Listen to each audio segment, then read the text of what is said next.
ছেলেটা কে রে? আমরা একে অপরকে ভালোবেসে বিয়ে করেছি।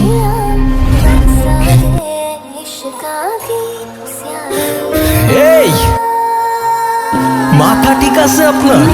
আমি প্রেগনেন্ট। এখন কিন্তু ওর বাসা থেকে রীতিমতো বিয়ের জন্য চাপ দিতেছে, কিন্তু আমি যদি এখন বিয়েতে ঢুকে পড়ি তাহলে তো আমার সব প্ল্যান শেষ। তুমি যাচ্ছ? চাই না প্রজেক্ট, এটা আমার ফিউচারের জন্য খুবই দরকার। আর আমাকে? তুমি কেন বুঝতে চাচ্ছ না? আমি যদি 6টা মাস ভালোভাবে হ্যান্ডেল করি, আমরা একটা স্টেবল লাইফ পাবো। প্লিজ তুমি তোমার পরিবারকে নিয়ে একটাবার আমার মামার সাথে কথা বলো।